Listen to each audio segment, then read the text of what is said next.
Somebody comes along and says, he's on a stage with 16 Republican nominees, he has no military experience, and he has never served in political office. And he doesn't give a blank about the Council on Foreign Relations. He doesn't care about NATO. He looks at this as a businessman, and he says it's a bad deal. He looks at optional wars like a reality TV show. If you go into somewhere, you usually get bad ratings, and it doesn't work out on a cost-benefit analysis. So that was his idea about going into Libya, for example. And so he's not wedded to any of these things, and he starts to look at the world empirically that's changed radically from the post-war order's second phase, which was supposed to deal with it. And he add the Obama aberrance, and he starts to come up with crazy ideas. Crazy to them, maybe not so crazy to us. And he said, I like NATO. All they got to do, they're wealthy countries, the GDP of Europe and the population's greater, just pay what they promised. Don't pay as much as we do, but just we pay 4% GDP into military spending, you pay 2%. If you don't going to do it, we're going to leave. Well, I don't think he was going to leave, but that was what he said. And he said to Mexico, you know what, we might have to close the border, we might have to yank out some of the factories and the trade deals, and we might have to put a tariff on products that are sent back. People said, you can't use the word tariff, that's not part of the post-war order. And basically Trump said, well, I don't really want to put on tariff. That's the art of the deal. I threaten, and they'll back down maybe from $350 billion surplus to $2 billion. That's a victory. But nobody had ever thought like that before. He was endangering the post-war order.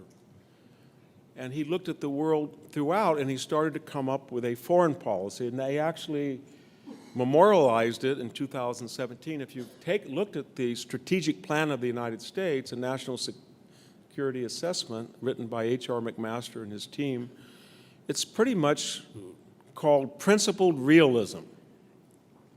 And it is a complete rejection of 75 years of foreign policy of the United States.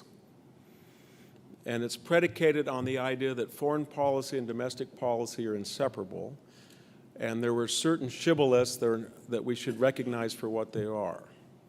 China, the wealthier it's going to be, is going to be more autocratic.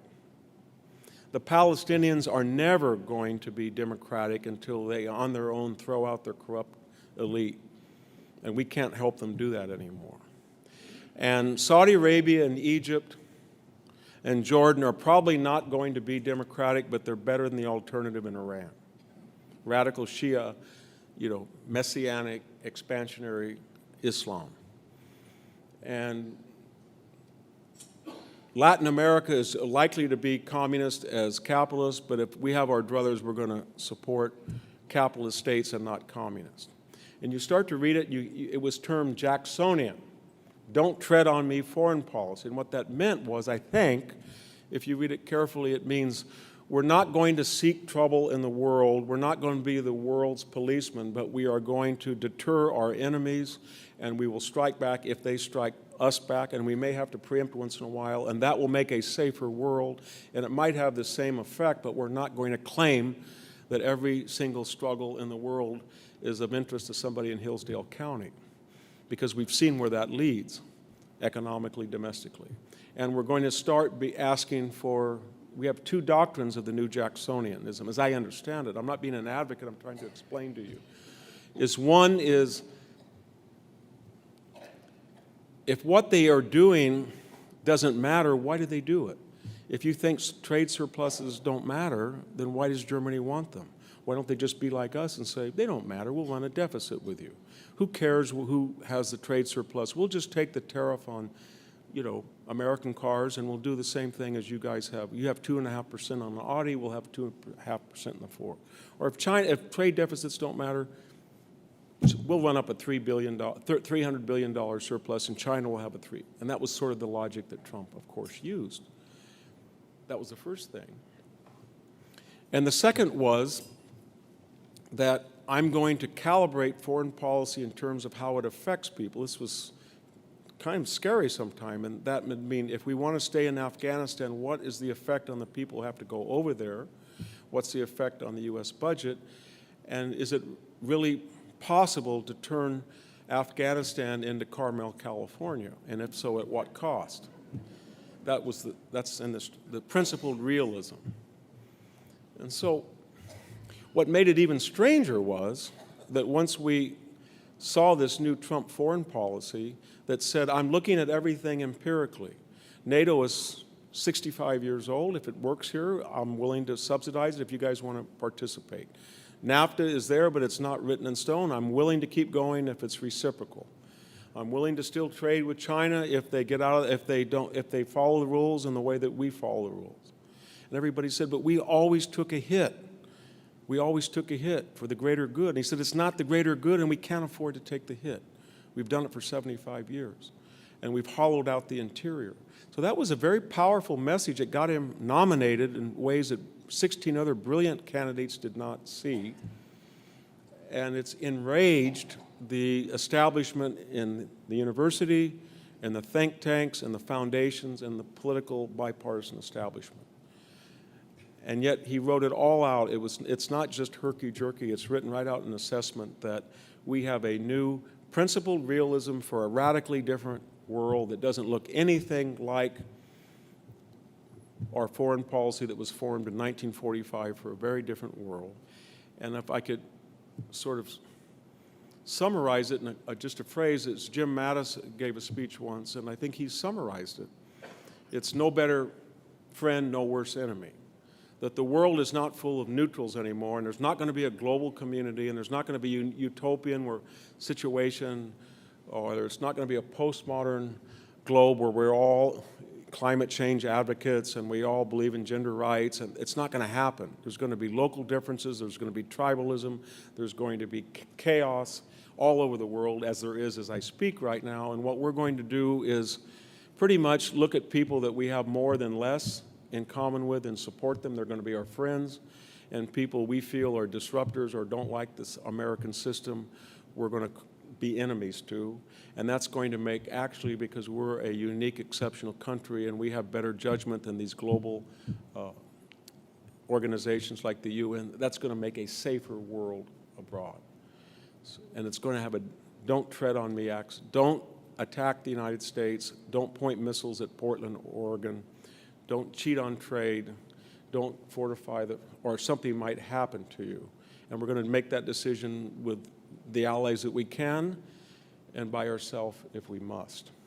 Let me just finish by saying there's two other things I think are very important to understand this end of the post-war world and why this strange fellow from Manhattan real estate entrepreneur was able to craft a message that kind of fit the world as we see it rather than the world as we would like it, and yet it had dramatic electoral ramifications because he appealed to people who were the losers of globalization and resonated with. One is you would think that it wouldn't work because he would be ostracized by all the institutions that fed people into a typical Republican administration. So you see all of these notable diplomats. They have billets at the most prestigious things, and they write op-eds almost every day. He's destroying the world. Anybody who would serve in that administration should be ashamed. And yet, when you look at the 4 or 5 architects who are tasked with carrying this out, they're the finest foreign policy team since World War II. You'll never find a better defense secretary than James Mattis. Mike Pompeo is a brilliant. If you look at his activity compared to a John Kerry or Rex Tillerson or Hillary Clinton, there's no comparison.